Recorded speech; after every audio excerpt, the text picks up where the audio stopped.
Oops, I forgot to pop myself back in. Hello, everybody, and welcome to my Wednesday live stream.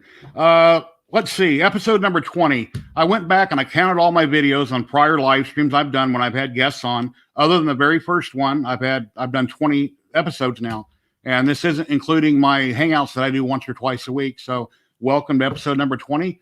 Thank you for joining us. Everybody's in chat. Everybody's over on Facebook and on YouTube. It's really awesome. And today I've got a man from the UK. I've got Andrew S., and he is a co-owner of T-Tek3D, and I'd like to bring him in now so we can all talk to him. Hey, Andrew, how you doing? I'm not too bad. How's yourself? Real good. Nice to see you. I see you pop up in Hangouts here and there occasionally, and we talked a while back, and you've got a lot of really interesting stuff going on, and I thought you'd be perfect to have on as a guest, just so we can talk to the public and tell them what's going on. Yeah, thanks for having me. Let me welcome a few people in chat. Brian Vines was here first. He says he was first. And let's see, Betty Boop, 45. David Sell, hello. DB3D Dan, hey Dan, how you doing? Non-fam, hello non-fam. And there's like a 20-second delay between YouTube and StreamYard, but as they pop up, the questions, I'll try to get them up on the screen. Oh boy, what happened here? Let me pop my chat back out.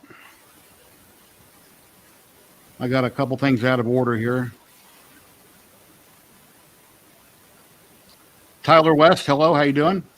Anyway, if I could start with the first question. What got you interested in 3D printing and about when? Well, I went to college. I started college back in 2005. And in 2006, 2007, we had done studies in electrical engineering because that was the main kind of base point we went into was engineering. And I made what was called a doodler, what was basically 2 CD drives, 555 chip, and some really, really quick code. So you'd put a pen on the CD drive, and you'd basically use the motors from the CD drives to move and draw on a piece of paper. So basically it was the concept of a 3D printer. Mm-hmm. But back then we didn't really think much of it because it wasn't really a big thing that people would build. We were just having some fun. But later on, obviously, I used to own my own 3D printing, my own props company, building things for like theaters, and generally really interested in trying to bring things from movies to life. What was Pepakura or basically from foam. And when I got my first 3D printer, what was back in 2005, it was a Flash Forge X2. So it was basically a clone of the MakerBot replicator. And it was garbage. It literally had cables that were missing from it. They sent me ABS instead of PLA. Getting into 3D printing, that was kind of a big no-no. So it took me a year to take the whole thing apart, start to learn how it worked, and put it all back together and made an actual printer that worked quite well. And then after that, I got hooked. So, I mean, technically you could say I started in 2005, but if I was being honest, it was back in 2006, 2007 when I actually started getting interested in 3D printing. I've got quite a few pictures here. We're going to do this a little different tonight. Let me share a screen here, and we can click on a few here, and we'll just go through them and talk about them. So that was just a quick 2020 big frame 3D printer for a customer. That was many years ago when the AM8 was kind of all the rage. This was much bigger. It was going to be just a steel sheet with copper threading underneath it. So basically, from an old oven, was going to be stuck to an aluminium plate instead of having all the new safety, silicon mats and all the rest of it. That wasn't available back then. So that chop saw you have in the background, my dad used to own one of those. I have it out in my garage. It's got a really long blade saw on it. It's I forget the brand name, if it was Craftsman or what brand, but it looks like that. I've still got it. It's in the other room. It's a brilliant saw. It's got a wooden brown handle, I believe, on it, and it's got a very stiff metal blade across the top. And you were So talking about some of your pin work. yeah, that's Pepakura. So it's cardboard craft or paper craft. What means that you have basically 2D models that you glue together to turn it into a 3D model. What obviously 3D printing took over, but that's how I used to do it. So you'd build it out of card, glue it all together, then you'd fiberglass it, then you'd body fill the hell out of it. I mean, So much work. 90% body fill on things like that. I mean, it could take up to 3 months. That's a custom PS3, because that's another line of work that I used to do, was modifications to consoles and controllers. So that was the first ever full custom PS3. It's the old fat versions, and a customer loved the game Dragon Age. So that's what that was. It was an extra fan put on top so that there was good airflow still getting into the console. You can see there's a little lake at the back, and all of that was all made from plaster of Paris, some rock molds that I had made myself, and then put it all together onto a console. So, that was, once again, that's kind of the easier version of Pepakura, is to do it in foam. So you would modify the template slightly, and then you create it in foam. It's a lot more easy to work with. You can bend it more easily, and it just goes together a lot more quickly. Mm-hmm. That, once again, is the funny thing is those two pictures come together. That was a week before Halloween. I was working a 9 till 5:30 shift. Looks like llamas came to your house and visited. Looks like blue tape. So I built an entire Iron Man costume in a week, whilst building another 2 other people's costumes. So this was the rush to get it all finished for a Halloween party that we were going to. That was one of the characters that I had made from a comic book that I drew up many years ago in the Cartoonist Society in Glasgow. I created this whole kind of mercenary, kind of weird character. So I made a Pepakura helmet, and then body filled it and designed it so that it would look like my character. Mm-hmm. That's Iron Man Gauntlet. That was, once again, for that costume. That one I actually sculpted in clay. That was Pound Band lights as well. There you are. That was a photo of me before the charity event. That's a Master Chief helmet and an Iron Man helmet. The Iron Man helmet actually went with a full costume, and there was a Predator helmet as well. I was put in some newspapers because I raised over £2,860 towards British Heart Foundation and Children in Need. I've actually got a certificate that got sent to my old address. But that was the photo that was taken for the newspaper. The Master Chief, was that one that you had made out of paper and then you... Yeah, that was made out of cardstock, so it was a bit thicker than paper. But yeah, that was the same. That one actually took, I think, 5 months to do. Wow. So yeah, that one it's very difficult when you kind of get it wrong, because that helmet was way too big. And now we got 3D printing where you can pretty much make anything in the world. Yeah, that's it. That was at a Comic-Con. I was the only Deadpool there that actually had the teleportation device. And when you hit it, it would actually light up. So I made a quick circuit on the inside that when you pushed the button, it had a momentary switch. And once again, 555 timer, it would switch on the lights would flash and kind of brighten up, come up to a bright, and then just shut off. Mm-hmm. That's the PS3 again. That was when I was near completion. It's nice. That's one of my Predator helmets. That one actually snapped. That was made out of a product called Jesmonite, what I was testing at the time. It's very, very nice stuff to work with if you're doing like sticker on walls. It's fine, but not for helmets. It basically just crumbles when you try to pull it out of the mold. Luckily enough, I did get a mold made out of that helmet that I made. Once again, that was Pepakura, body filler, foam, and hot glue, and then sculpting in all the little details with a Dremel tool. And that one took, once again, 6 months. So and that was the resin cast that came out of it. It's nice. Very nice. That is a full Peppercora Master Chief costume that I did.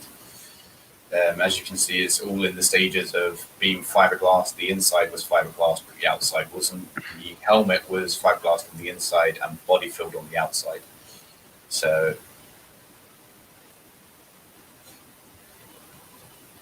and that's me doing some war damage on one of the helmets for a customer. That's the gloves as well for the same costume. That's the Iron Man helmet with the neck brace. Now, that was fiberglass cardboard, so it wasn't comfortable whatsoever.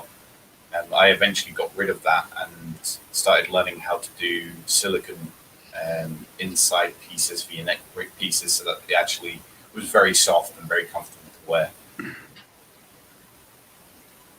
That's a War Machine helmet.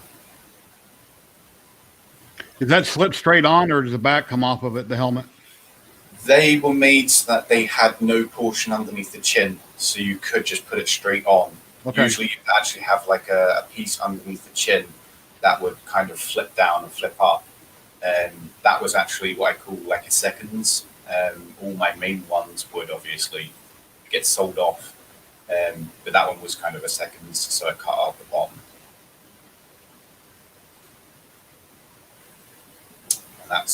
That was the first coat of fiberglass on that full costume. Hello, Dan. Hello, Sean Butler, SBC3D.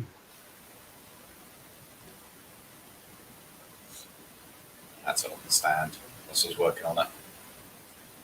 I used to be part of the Steampunk Society in Glasgow. So this was an old portable TV that was smashed, and my friend thought it'd be really nice to turn it into something interesting to put on the table. So it was very simple. Eventually it did have small motors in it that would have like a little dancing person behind it. So it kind of have this person that was just hopping up and down behind the screen. So it looked like a silhouette maker, silhouette generator. And so that's what that bulb was there for.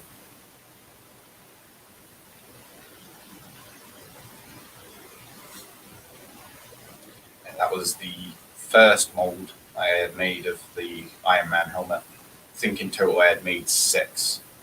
That's rubber or plaster? That's rubber. Okay. So that's RTV silicon. And that was the seconds that I had taken in for one of my mates at work. He wanted one, so I gave that to him. You can see I've circled all the things that were wrong with it just to show him, because he used to do a few props as well. So he wanted one, so he got one. Oh, that was the fan lighting up on that PS3 modification. Yeah, I've got these pictures out of order, so I'm just kind of jumping through them. That's the paper craft of the Super 405 Blaster. So you got a life-size mannequin that you put everything on? Yeah. It's a lot more easier. I mean, generally I'll do what they call a scale figure, what is very cheap and very easy to do. You go to a charity shop, you buy a t-shirt, you buy some sweatpants and a lot of duct tape, and you basically get the person to stand up with 2 sticks under their arms, and you basically just duct tape the entire form of the person, cut them out of it and duct tape it again. And that means you get a life-size mannequin of the actual person. But it's a lot more easier if you're displaying stuff, or if you're wanting to use something like, obviously, when you go out and buy a mannequin, they're formed. So they're usually formed with, 6-pack and a nice set of pecs. So it's quite nice to actually take a mold off of that, and then you can sculpt it around someone's body form to actually give them that look. So it comes in handy. Mm-hmm. That was latex rubber for another costume party that we were going to, and I had made this burnt skin. I actually got told to take it off at the party by the actual owners of the club that we went to, and they said that it was actually freaking people out because they thought it was literally a real burnt skin that I had. Wow. So and that was the mask that went with it. Yeah, that looks pretty gross. Yeah. I mean, once it was all together, I didn't realize as to how much it would creep people out, because it did look like real skin. And because of the shading that was put on it, it actually looked like it was my skin. And I could pull my hair kind of slightly forward so that it looked like basically my hair had been burnt back. So yeah, a lot of people got very kind of disgusted at it, so I got told to take it off. I've seen gag videos on YouTube and on Facebook where people are chasing people with a machete or something, trying to freak them out to get a reaction. They're going to wind up getting killed because somebody's going to be armed and they're going to shoot them dead, thinking that this person really wants to attack me, and they just happen to be wearing a mask. You know, and they don't realize it's a joke. So that was a prop made for one of my friends who likes Harley Quinn. That was LARP regulated. So there's two sides of the mallet. One side is very firm and very stiff. The other side was slightly soft, and it meant that she could go around actually hitting people. So it meant that obviously it wouldn't hurt them when she would hit people. So there's photos of her, you know, hitting people with quite a heavy force, making it look like they're giving them a good dunk. And obviously the foam would bend in, so it meant that they weren't actually getting hurt. But when you look at it, when people are getting hit with it, it did look like they were getting full force hit in the head.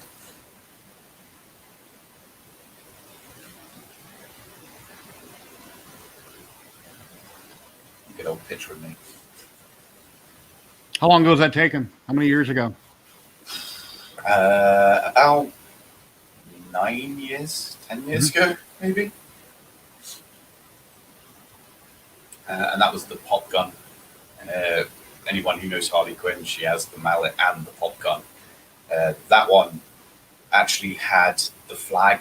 So when you would tap the gun, the cork would fall out with a piece of string, and the flag would come out and unravel the bang.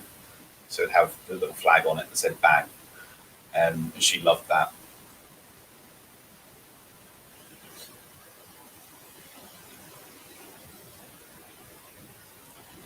That was the start of a dragon. I had drawn up a dragon skull and created this kind of wearable mask.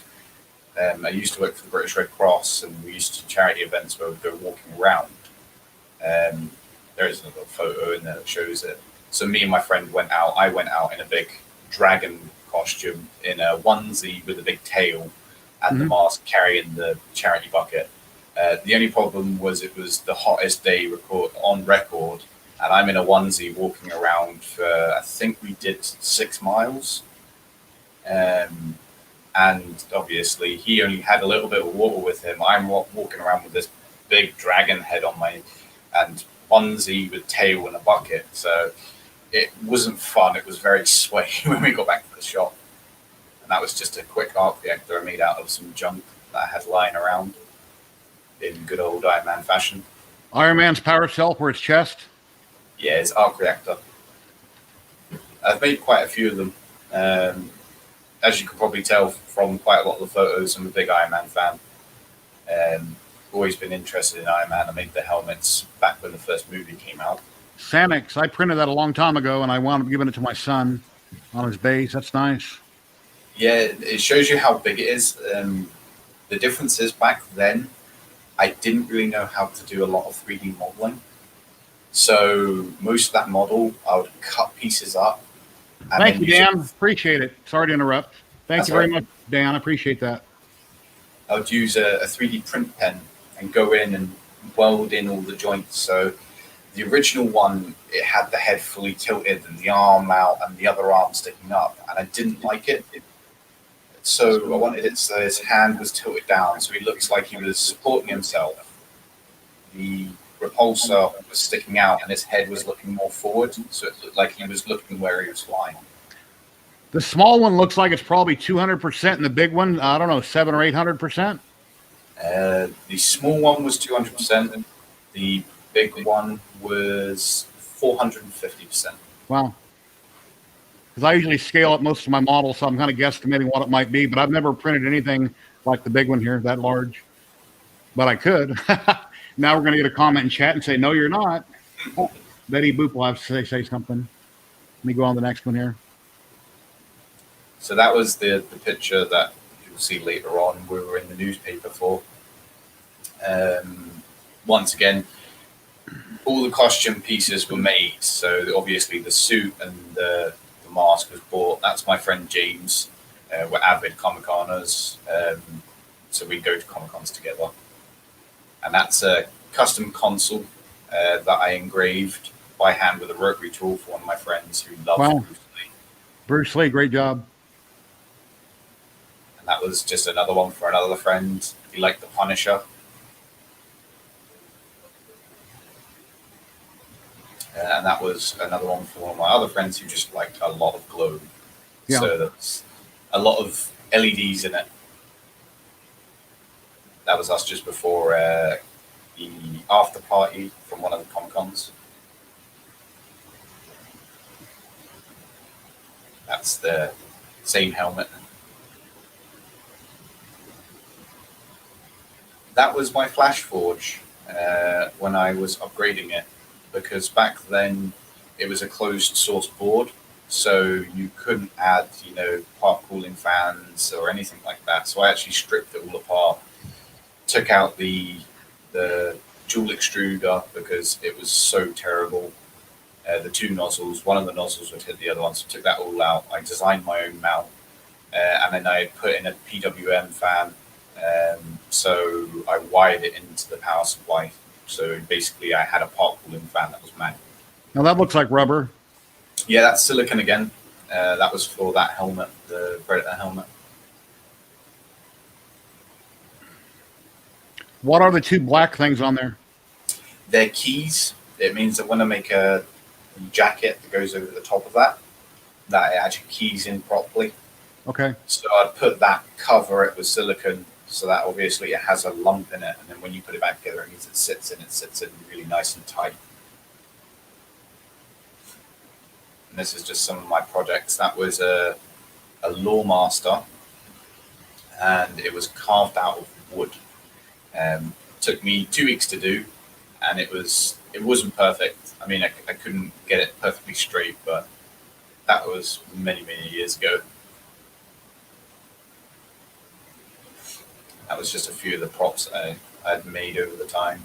Uh-huh. I did like the little Predator. What was the Wolf Bio? I think it was made for a little boy, and his dad was really into it and loved it, and then decided not to come collect it. So I got left with it.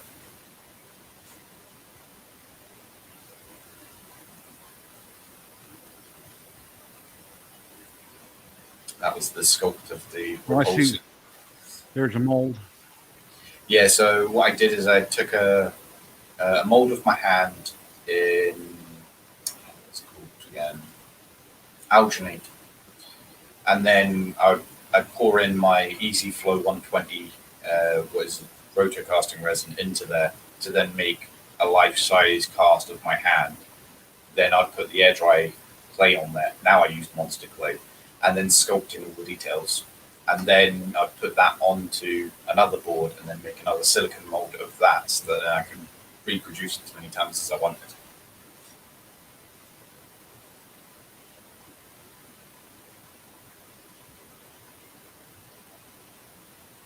Once again, these are after parties for Comic-Cons that we've been to.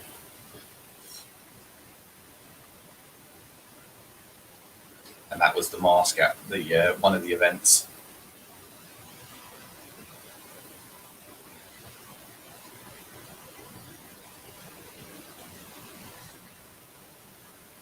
The guy in the middle was actually a costume that I made within, I think it was 5 hours. So yeah, it wasn't the best, but people knew who it was and loved it anyway. Yes, I've been burned too many times as well.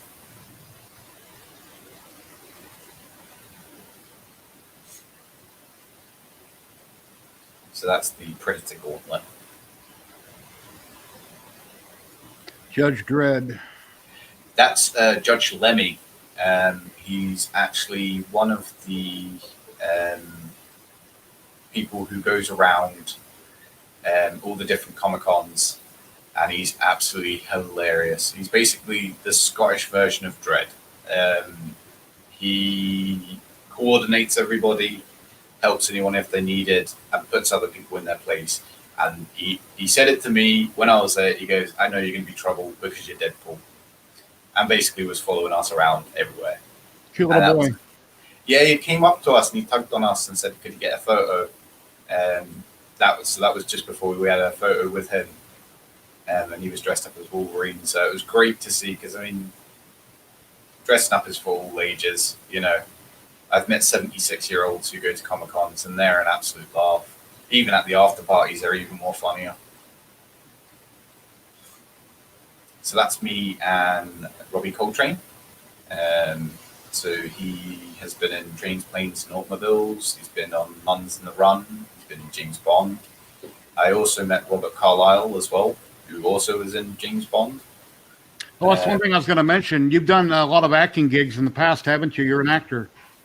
Yeah, I mean, I'm an extra. So I don't call it acting because technically it's not big roles. I could have landed a few big roles, but in my time, I've not really done the big role stuff. I've been in a TV series called Spooks as an extra.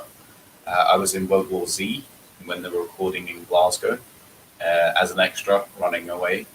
Awesome movie. I have a game on my PC, and I wish it'd make a remake, but from what I've read and seen online, it's too expensive. It's not going to happen, but awesome movie. And the most recent gig I was going to do is Vikings, extra in Vikings. The problem was I couldn't get time off work and I didn't have enough money to travel to Ireland. I'm surprised that if they were going to give you the role, they didn't pay for your plane flight. The reason for it is if you're an extra, what they do is you pay for your flight over there, then they reimburse you. It's kind of like if we don't need you, then we can tell you to go home and there's no bad feelings because we'll pay you when you're here. Yeah.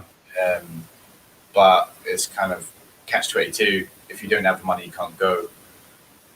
But no, it was really fun. You know, I really liked doing the screenplay that they'd given me, basically being beard pleated, hair pleated, big guy with two axes running towards the enemy. That was it, you know. This Predator, you made this, or you had this made, or? That was made by one of my friends, Open Nest, or I think his sales shop is the One Republic. He play sculpts it, and then he creates a mold, a jacket mold around it. He then casts the teeth individually. He puts down base layer of paint, puts on a really nice paint job. I actually went over and touched up and airbrushed more paint onto it to make it look more like the actual character from Predator 1. That was one of the gauntlets I used to make. It had a servo on the inside, a heavy-duty servo, and a tray. So basically, when you've got your arm out, you can see there's a little kind of piece at the bottom that comes up underneath your hands. Because you've got the latex gloves on, because you've got the sharp claws, you would use one finger and press it. It meant that it would slide out and slide in. Wow. That was at a LARP convention after it. And that jacket was used in Secrets of Moonacre by Tim Curry and 6 other actors. I've still got the COA for it. It's a very rare jacket to come by now, but it was very fun going out doing some LARP in it. So I actually use some of the things from movies instead of just keeping them in a cupboard. I'll actually go out and wear them at the actual events. Mm-hmm. So it's more screen accurate than most of the things that you'll buy online. So it was fun. There's another picture of the blades. Yeah, it's me making the blades. And that was me in Spooks. So there is lots of recordings. I couldn't get the recordings in time. You actually see me in a lot more of the shots. But it was in season 1, episode 2, I believe. And that's Keeley. So if anyone knows Life on Mars or Ashes to Ashes, she's a very lovely person. Very nice to work with.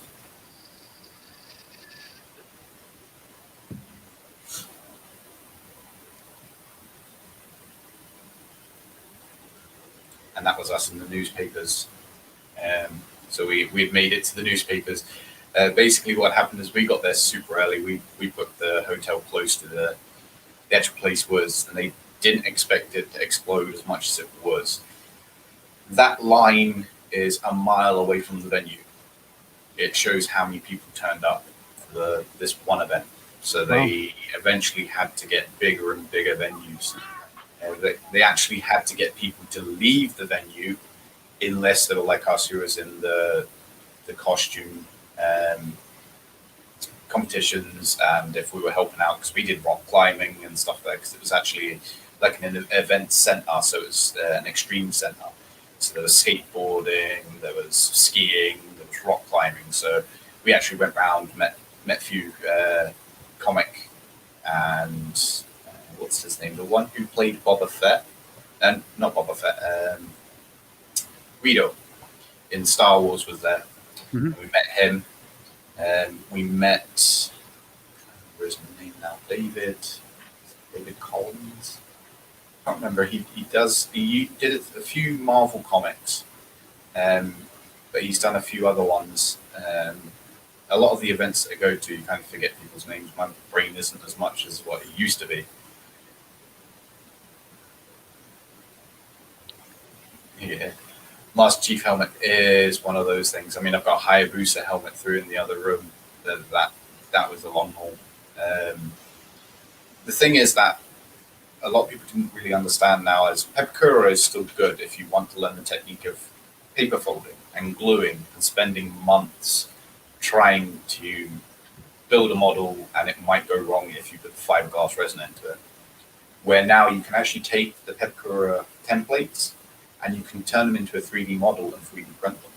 And a lot of people don't understand that you can transform them into 3D printable files.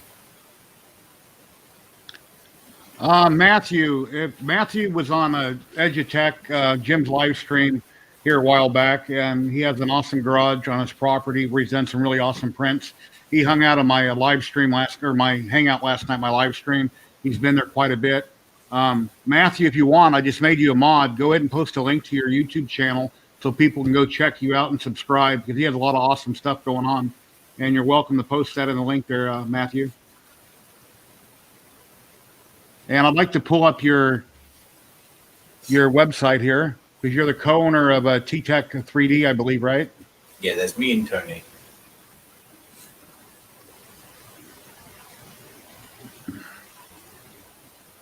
Yeah, I wanted to review that, and I contacted Big Tree Tech, and nothing came of it.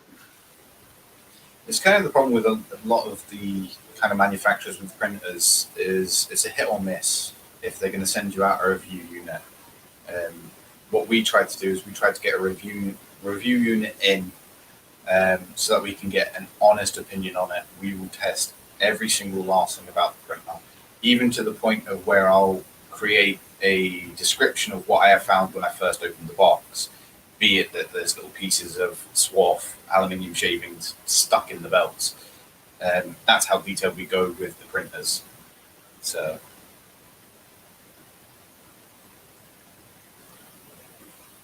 very nice. How many printers do you think you've owned, and do you have a favorite? Yes. In total, well, I used to work for G-Tech, so I used to get all of the seconds, brokens, or returns, repair them, and then sell them back to them, or give them back to them to sell, and I would make a commission off of it. Or I was able to keep a certain amount of printers to repair and keep myself. At one point, I had 168 printers, and that was just for stocks and repairs. A lot of those were quite badly damaged. I think if you tally it all up in total, I have probably had maybe 207-ish printers. My favorite printer is the Sidewinder X1. Is behind me. As you can see, I've got the Sidewinder X1 there. That way. So that's the Sidewinder X1. Mm-hmm. There's the G-Tech A10M. Then if you see where Goku and Lego Deadpool is, That's the G-Tech-A20. Then the cube is one of my own designs I've built from scratch. The one above that is an Adim Labs or a HC Maker 7. And that one has been going through the tests for 3 years. So everything I want to test goes onto it. Oh, ribbon cables are fine, just as long as you get the version 2 extruder board. The printer right behind Goku is an A30 frame, G-Tech A30 frame. And that one I'm doing my own designs once again. So it's had a lot of upgrades and I've taken things off, put things back on. And the one right at the back is the Otter 4V2. And in the other room, I have got a Pro B and a Pro W. And loads and loads of boxes of parts. So, your partner or your buddy you ought to work with, he has a website called Lorecraft on a. Yeah, so there's a sculptor that I work with. I create all his bases for his displays.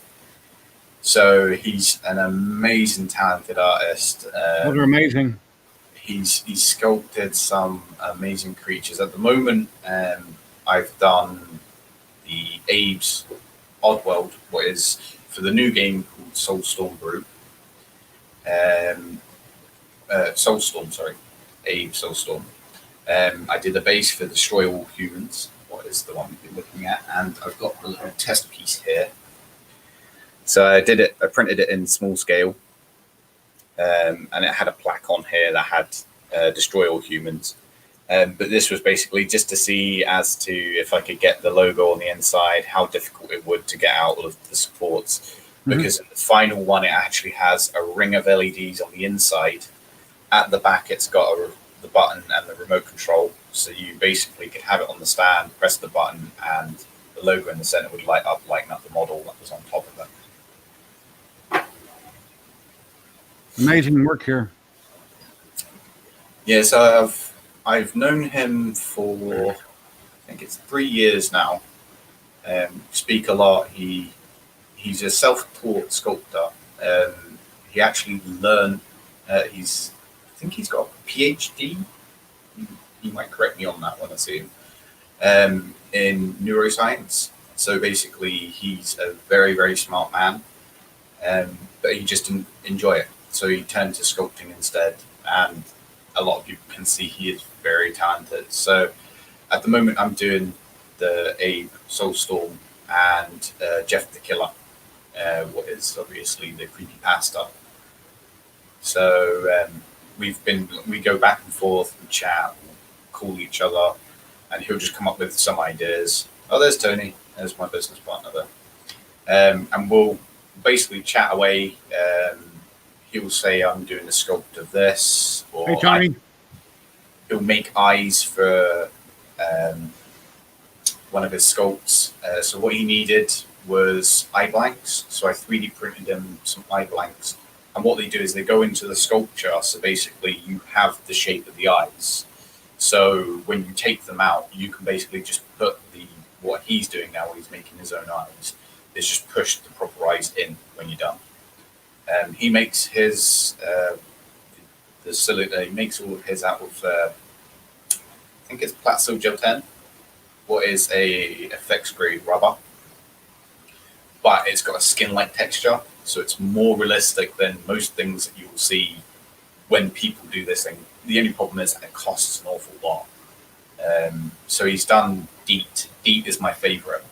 If anyone likes crystal castles, dark crystal, sorry, then obviously you would know who DEET is through the new rejuvenated Netflix series that came out. And she was one of the main characters. So he started off doing just the hands and the face, but then a customer got in contact and said they wanted a full one-to-one body. So they're called Gelflings, and she is my favorite. He did Pup as well, what is another character from there who walks around with a wooden spoon. But the way that he can bring out the kind of realism, and it's something that you don't see in the actual puppets that they're using, because the puppets that they used is foam latex rubber. He actually uses Platsil Gel 10, I think it is, what is closest thing you can get to like real skin. The texture, the look, the kind of shading that you can get on it. I mean, he does an amazing paint job on it as well. But yeah, so I really have to give him his dues.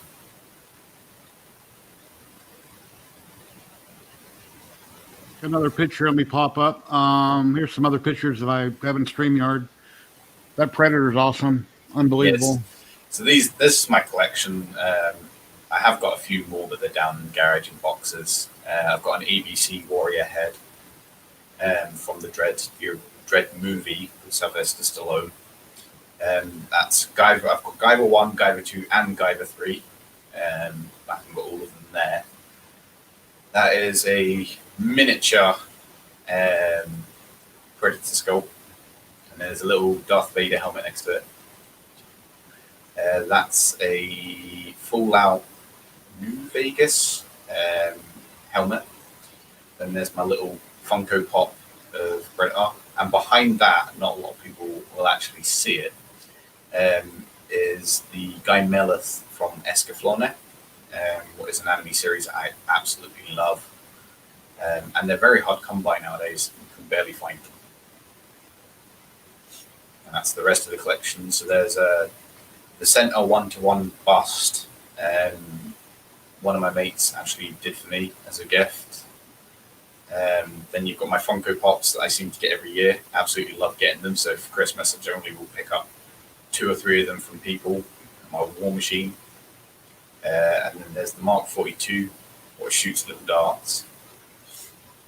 And then on the top row is the Predator from AVP, from Predator 1. Then you've got the Elder helmet, which is for the big guy to the left. Then you've got the Predator 1 mask, and then you've got the Wolf bio, what fits onto the Predator 1 bio as well.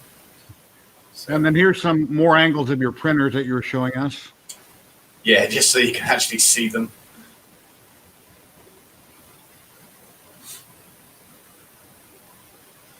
And in the corner is my vacuum pump, and I usually I've got a fume extractor that goes in the corner, and my airbrush actually sits up there, so I'll kind of take down one, put up the other whenever I'm needing it.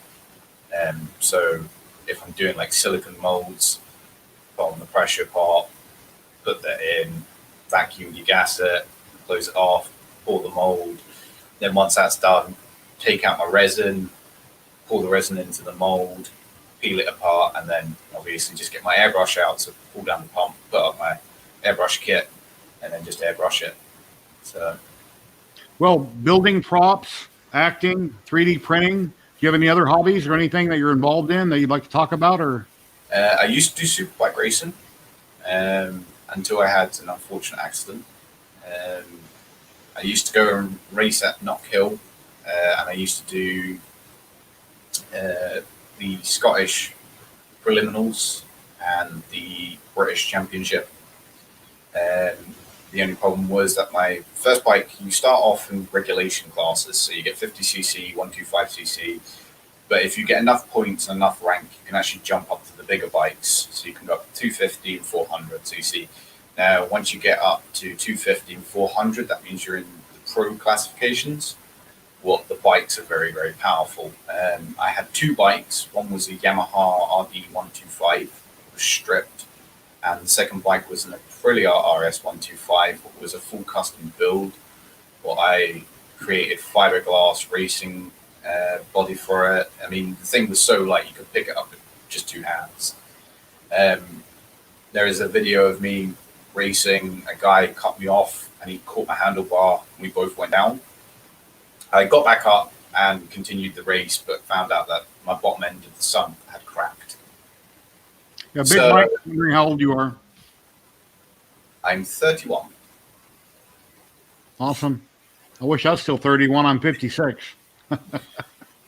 And I can see the end of the tunnel, and it sucks, but I want to live to be 100. So I got 30, 40 more years yet.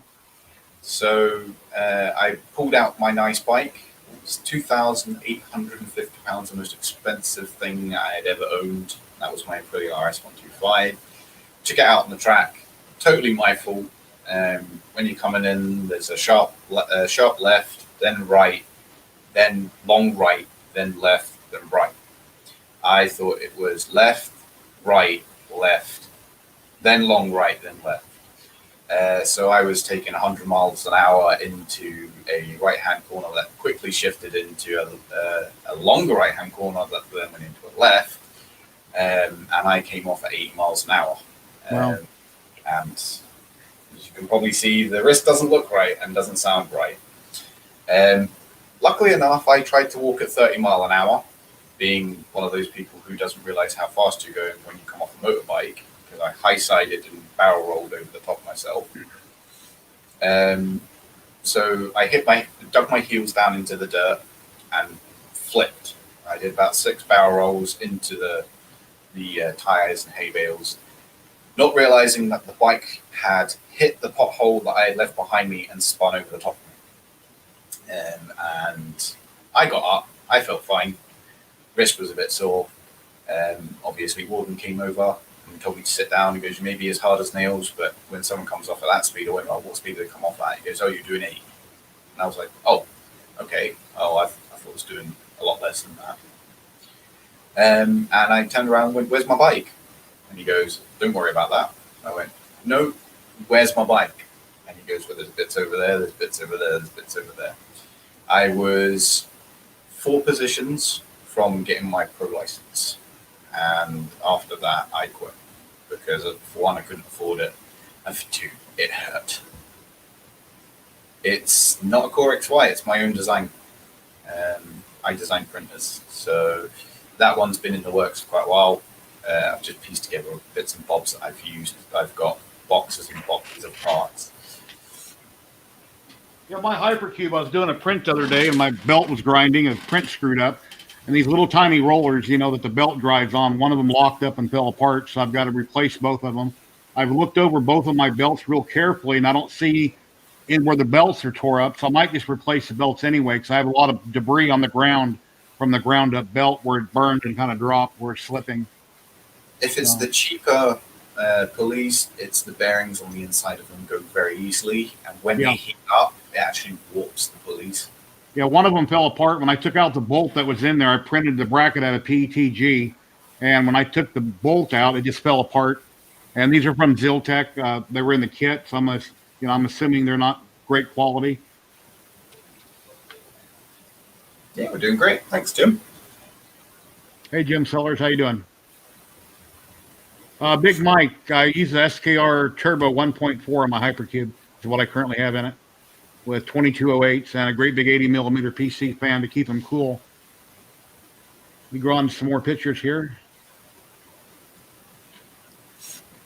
So this is design version 1 for the base for the A sculpture. We decided not to go with that one because it would hang over too much. And Big Mike is wondering what control board you have on your printer. Mike's a Gen L, MKS Gen L. It's Dev 1, so it is the original version 1. That's a model that I did for the stand for the version 2 base. What is the drink from? If anyone's played Oddworld, then you'd know what it is. That's for the new sculpt that he's doing, Jeff the Killer. Mm-hmm. I have actually removed the lettering under that because we thought it was a bit too dark. So now it just says Jeff and shh, go to sleep, because that's the line from the creepypasta. And that's the sculpture that he had so far. They're the eye blanks that I printed for him. That was the doorway that's in the game, and I've fitted it with some LEDs. That's still not finished. I've got to get my finger out and start finishing most of these off. The next print's interesting. Halloween's almost here, and we all like eyes and brains and things. That's really nice.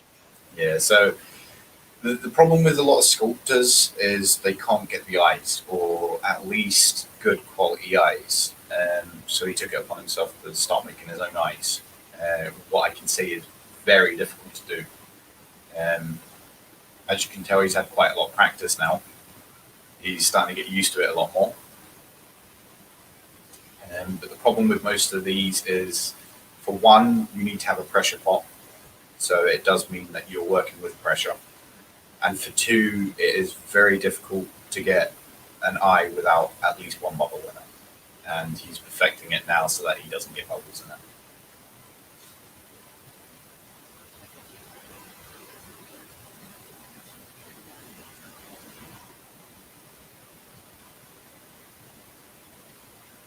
So that just goes to show you how big that's the base of the display.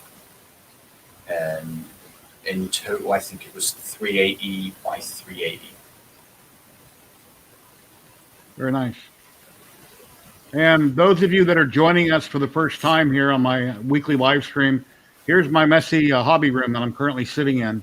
It used to be a living room in my house, and now it's my hobby room / little studio. It's where I do all my taping, make my videos, and all the, stuff happens.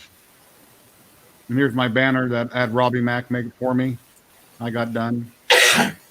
My original design, which was in my original videos, was done by Sanix 3.5 years ago. And then he sent me those files, and I used that for my logo on my Facebook group and my YouTube channel. And then Robbie Mack took the 3D printing painting part of it that was below it and put it up top. So, and then here's my two mascots, Nikita and Sandy, my two dogs. And I'm holding a treat or something up by the camera. That's why they're staring at me, holding still. They're waiting for me to feed them.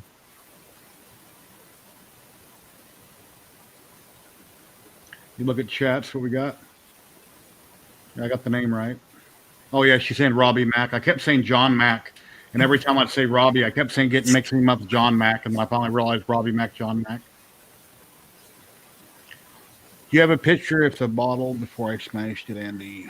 Yeah, I wanted the details from that bottle of that design that was up to come out really nice. So he was resin printing it because he's got a resin printer and I don't. So he had printed it, I think, 4 times in total, and he smashed it twice because one time I think he knocked it off the build plate, the second time he tripped over and smashed it. I think I did send you a picture. I'm not too sure. But yeah, it was looking absolutely amazing. I was very gutted when I got the news that he'd smashed it. But I mean, it happens. So yeah, that one has actually been printed multiple times. Let's see. Next question, if I could ask: are you married? Do you have kids, pets? I have 3 cats. They're all rescues. I'm engaged. And I have no kids, but I want kids. That's good. Kids are a pain sometimes.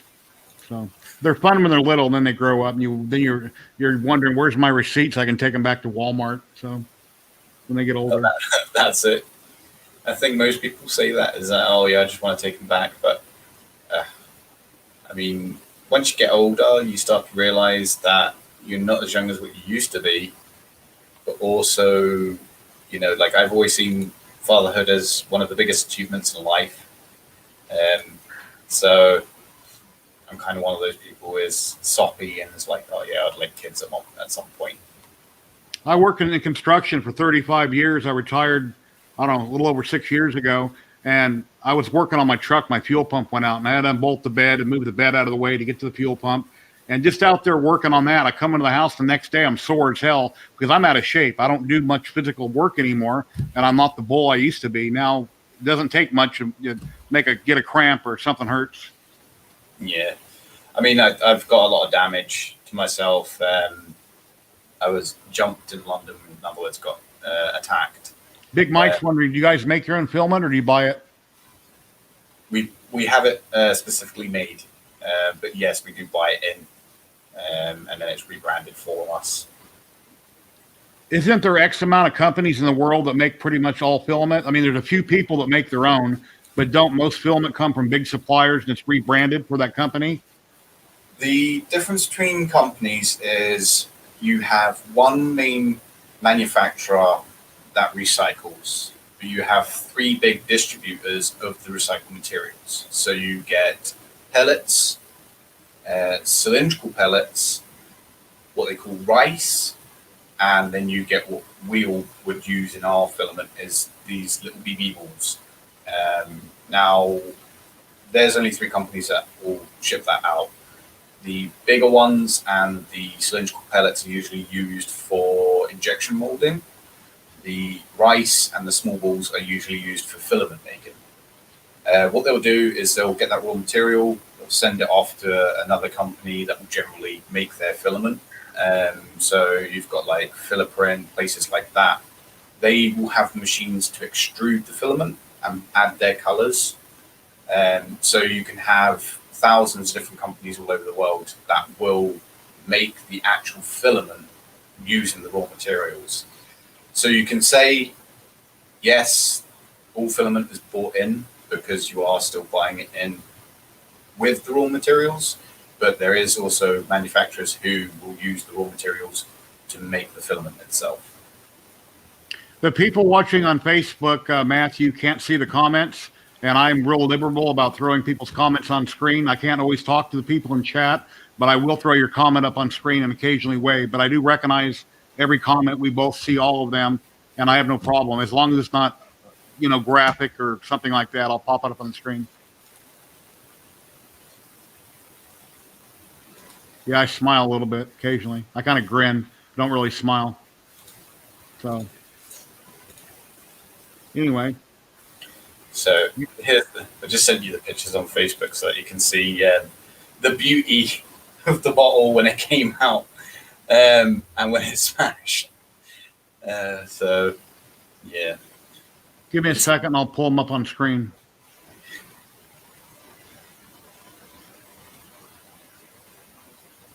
Go ahead and talk to chat. I almost got both of them. I'll give you a minute to write down.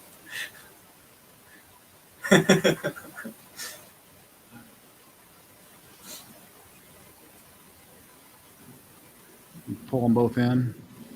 I mean, it's really nice to see the community. It's one of the biggest things that also drew me into 3D printing was community. I mean, you can have one person who can be a bit snappy at you if you're brand new and coming into it, but you'll have 20 people to that one person who comes and is absolutely amazing to you. And as I say, 3D printing is a family. It's not just a community, it is a big family. Everyone helps out each other. So yeah, this was the resin print of the bottle. The dreaded fate of smash, unfortunately. And I think that was number 2 that went smash as well. Let me go back to the first picture. In Cheetah Box, do I see half of a spaceship there you're printing? That's the base of that actual bottle. Oh, okay. Reason for it is that what I wanted to do is piece them all together because obviously it's on a photon, and that bottle is that big. Yeah, my camera was in the way. I didn't see the base till I kind of turned my head here. Because if the guys watching don't know, my Logitech Brio is dead center of my screen, so when I'm talking to you guys, I'm looking straight at the camera. Yeah, so the bottle was in 6 pieces. And the way that I had designed it is that the bottom had a rim so that you could put the 2 pieces on, and then it had a plate so that then the top would go together and then push into it. So basically, when it all comes together, when you glue it all together, you can quite easily fill the seams without having, really, really bad seam lines on it. Because then I can go and cast it, reproduce it in tinted clear resin, and then shove it in my vacuum former, my vacuum degasser. Literally pull the bubbles out. About the community, I would say 99% of the community is really awesome and helping each other out. 1% of the community just want, gimme. So you still will always have those people everywhere in life, but 99% of the community is awesome, and everybody tries to help everybody. On my Facebook group, I get people that PM me all the time asking me questions, and I help out everybody that I can, and you're always welcome to post on my group any problems you're having. And if you're painting something, if you don't think it looks very well and you don't want to post it anyway. Everybody had to start somewhere. Everybody will give you tips and advice. And if anybody is rude to you on my group or saying something they shouldn't, I'll ban them. They're gone, because I don't tolerate that. You know, everybody's is willing to help everybody. So That's it. I mean, like I've met people who have been engineers, done space, vehicles. They pick up a 3D printer and they think they can use it instantly. And then they get in contact and they're like, okay, I kind of put my foot in it. I don't know what I'm doing with this. And after you've spoken to them, they're like, well, I can build an engine for a BMW, or I can build a shielding for a satellite that's going up in space. But sometimes there's techniques you don't know that people have, taken years to learn. And with this community, it's like if someone messages you, you literally are straight on there, you're talking to them, and you don't know the person, but it's instant. It's something you both enjoy and love, and you want to bring more people into it because it's something you love. You want them to love it as well. do you have a favorite print that you've ever done, or is every time you make something that's your favorite and that's why you did it at that time? Yeah, I mean, the problem with it is that I'll love one print and then I'll go on to something else. Like with that bottle, I did not think it was going to come out that good, because when I was looking at it, I was like, oh, I have astigmatism in one eye, so I don't see things perfectly round. And it's why I actually like CAD software, is because I can get it so it looks, pretty much symmetrical. But I do a lot of work by eye. So I've kind of programmed myself to be able to see things that look wonky to me, but straight to everybody else. But I'm a bit of a perfectionist. So I'd say to date, that bottle was probably one of my most favorite.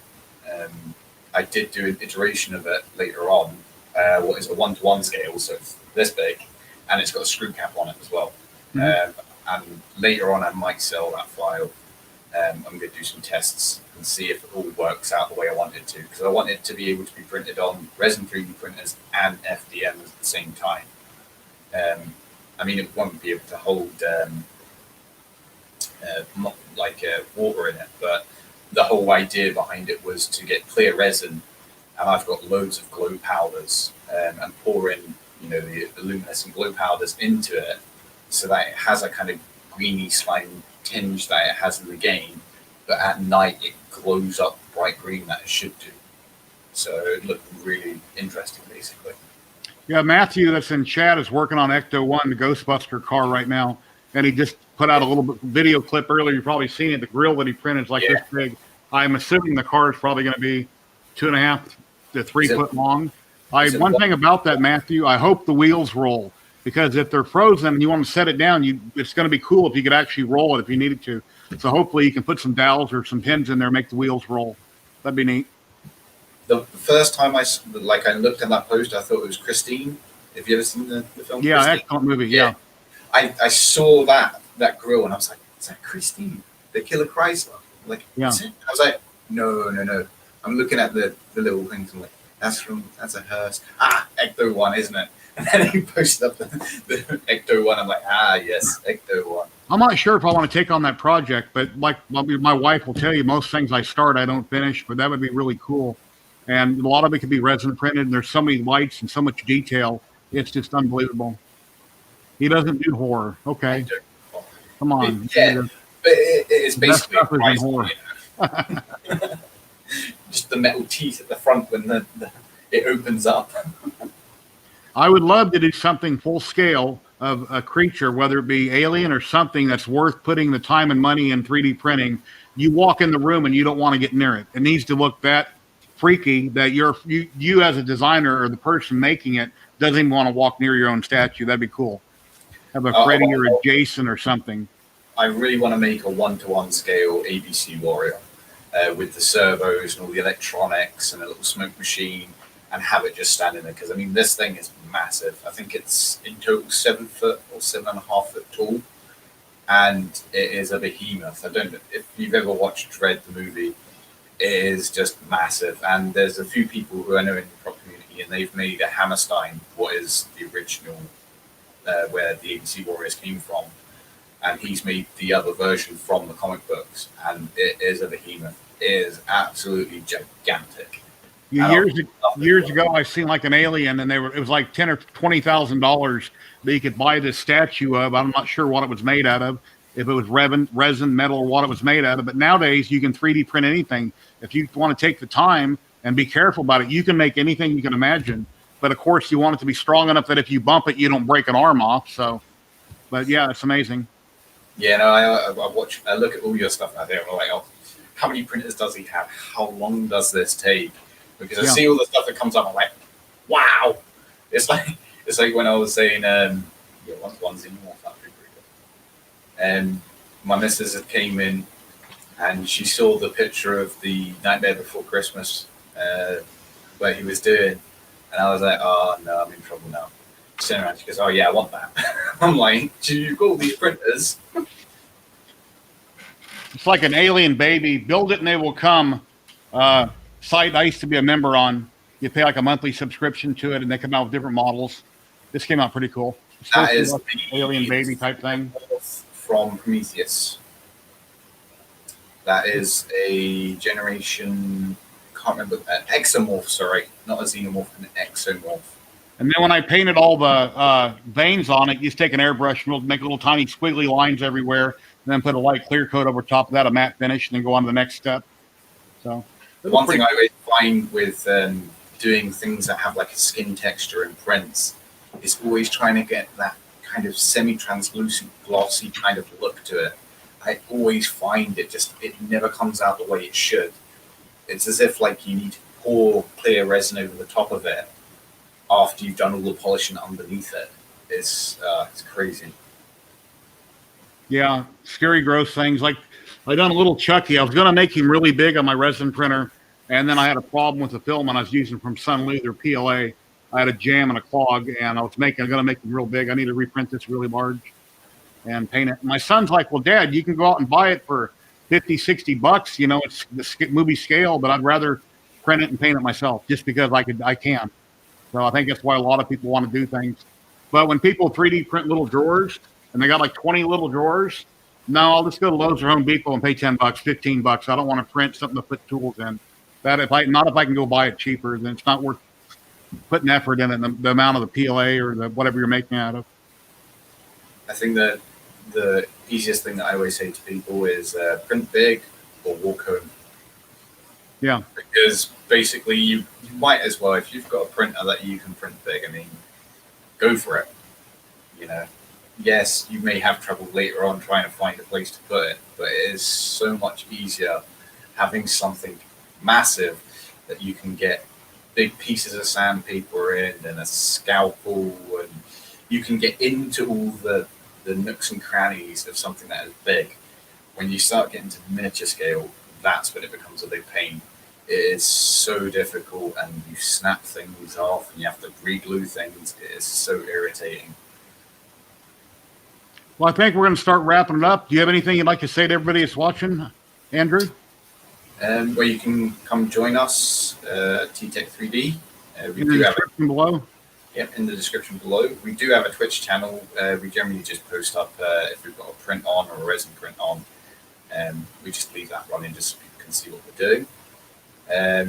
Also, we have our Facebook group, which is UK 3D Printing Club. 3D Printing Club UK. Or UK 3D Printing Club, whatever way it is. We also have Instagram. YouTube will be coming. I need to put up some more videos. The kind of problem is that I had a capture card that blew up on me. So I lost a lot of the valuable data that I had stored, and yeah, it didn't go well. So now I'm going to have to reshoot pretty much everything that I've done. As you can probably tell, I've been clearing out this room. A few printers to kind of shift and move and sell and get out of the way. So then I can start getting onto some more bigger, better, more interesting projects. It's 2:00 in the morning where you're at, right? It's a little after 2:00. 2:10. Wow. So are you getting ready to go to bed soon? Or are you going to be up, or? I'm quite a night owl. I'm generally up until maybe 4:00 in the morning. Wow. Then I'll sleep possibly for 4 hours if I can, then back up at it again. It's kind of the way I've always been. Once again, it's kind of good when you've got a 3D printer, especially a silent one, that you can print throughout the night and do your 3D modeling whilst you're sitting next to it, so you can keep an eye on it. Are you on Instagram? Tony's wondering. Yep. I did send you an Instagram link, I think.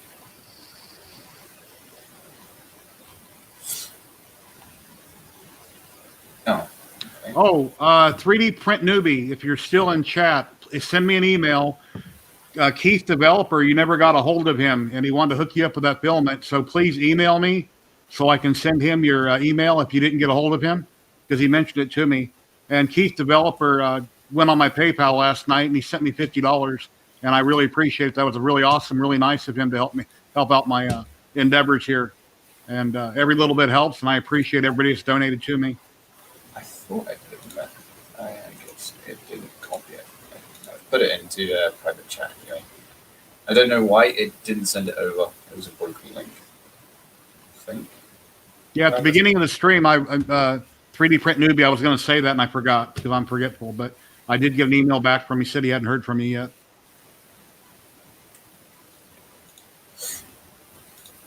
Okay. I modded you, so you could have posted it, but here, let me go ahead and put it in there. All right, okay. Yeah, I modded you at the beginning of the stream. And here it is. Here he is on Instagram right here, guys. T-Tek3D on Instagram.